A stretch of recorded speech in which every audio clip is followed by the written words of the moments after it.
Hook. 3 quick lines to grab you. 2 10-year-old boys run out the front door with a box of Christmas lights and a plastic reindeer, and a neighbor calls the police. The squad car rolls up, lights off, questions start.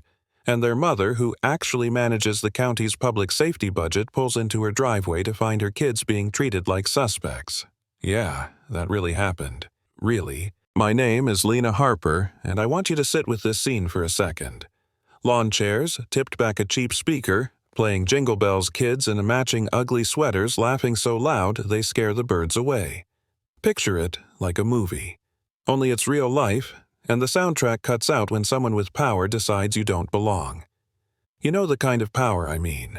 The kind that buys influence and makes people listen. This story is about what that feels like and what happens when the person who's been pushed into a corner decides to push back. Act 1. The afternoon that changed everything.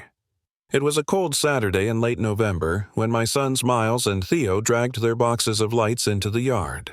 They'd been saving allowance for weeks, planning where the inflatable penguin would sit arguing about tassels and extension cords. Ordinary kid stuff.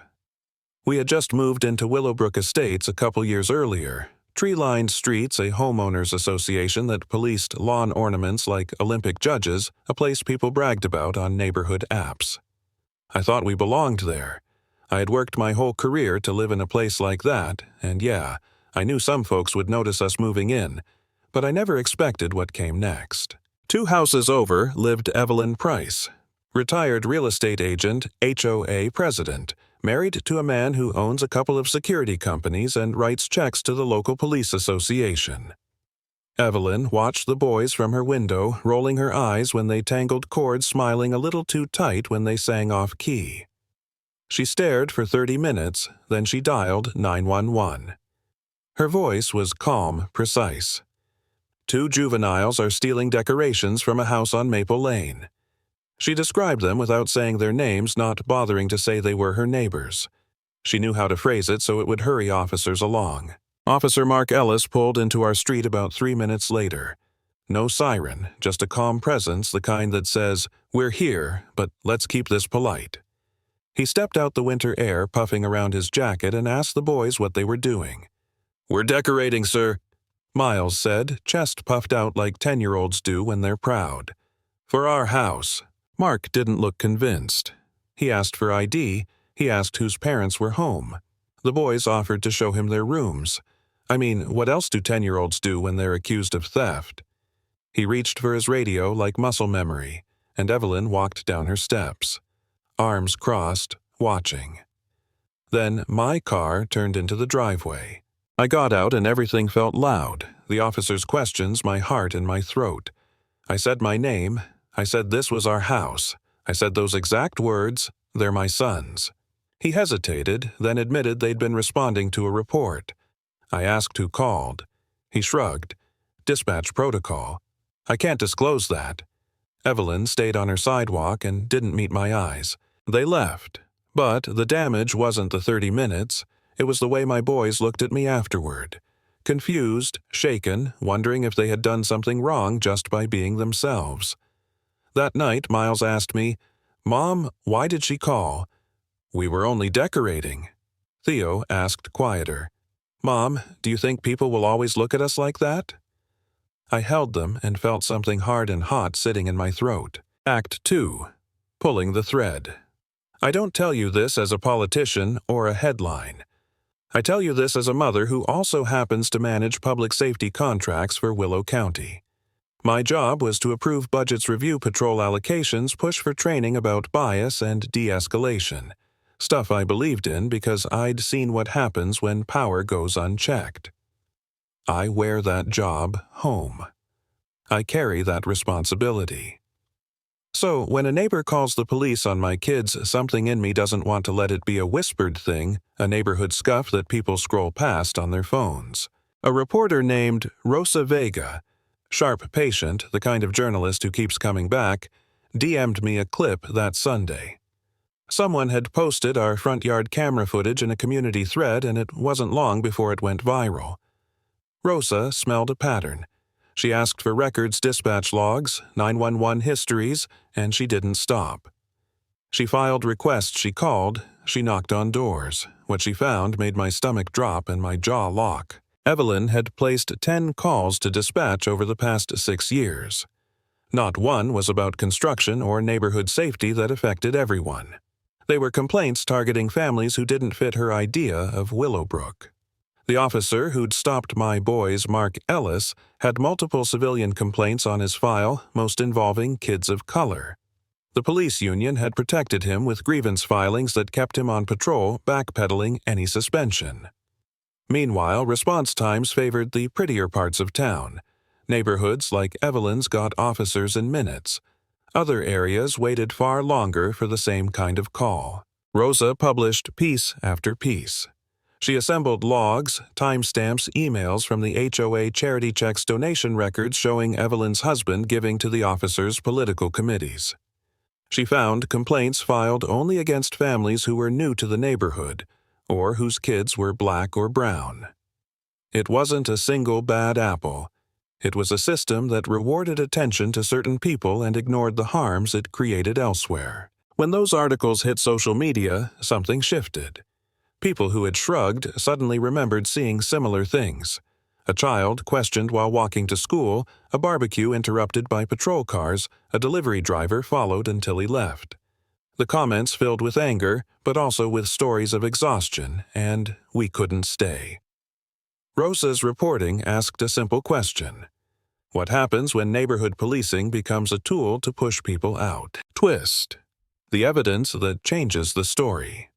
The thing that broke the whole thing open was a body-worn camera clip Rosa got her hands on. On the tape, Evelyn is right there talking to Officer Ellis before he goes to the boys. She says, word for word, "They're not from around here. If they stay, property values could drop. Make it uncomfortable, okay?" She didn't say she thought they were stealing. She said she wanted them pushed out.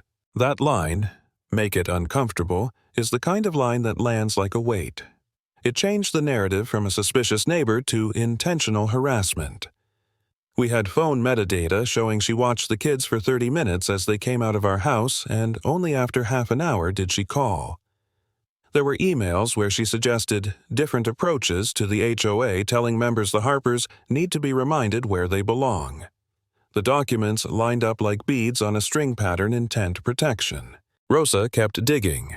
She found civil suits, sealed settlements, and files showing Mark's complaints were routinely downgraded because of union intervention.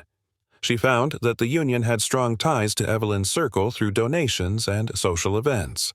The machine that kept these things from being taken seriously was bigger than a single person. It included politics money and those who benefit from the status quo. Act 3. Standing up, not stepping back. I could have kept my head down.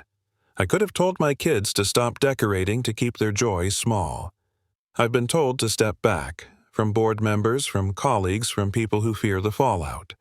But I realized something: if I let it pass, the next family would not be so lucky, and the next would be the one who leaves.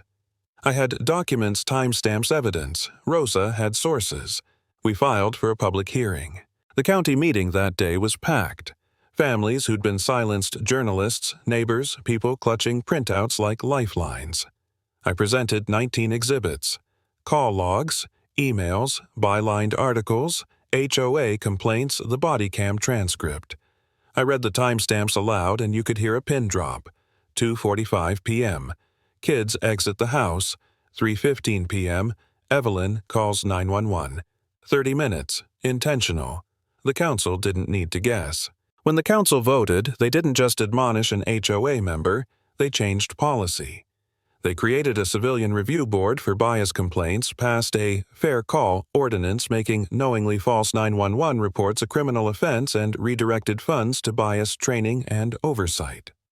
Officer Ellis was moved off patrol, pending investigation. Union grievances were tested in arbitration, and Evelyn was referred to the district attorney for charges related to filing false reports and harassment. There were consequences. But here's the painful part. Consequences don't unring the bell. My boys still had the fear, still had the questions. Theo for a while asked me honestly and terribly, "Mom, can I be white?" That kind of question is like a knife that carves cleanly through any career, any victory, any policy change. No law can hug a child and make them feel safe again. What I learned in the aftermath is this evidence and courage move systems. Journalism makes patterns visible and accountability is messy and slow, but it is possible. More than that, community matters. 31 families eventually came forward with stories Rosa compiled, and together we made the council listen. That collective voice is why things changed. Closing. The question we're still living with. So, I'm telling you this not to celebrate my moment in the sun, not to parade consequences, but to ask you something when you see a neighbor. How do you react? Do you call before you ask? Do you assume? Do you let your fear be a weapon? And if you were in my shoes, would you stay silent to protect your kids? Or would you risk that silence to try to make things better for the next family? If this moved you, argue with me in the comments. Tell me where I was right, tell me where I was wrong. Share your stories of being misread or of watching someone be treated unjustly. If you have footage, emails, or proof of abuses where you live, find a reporter who will dig. Evidence matters.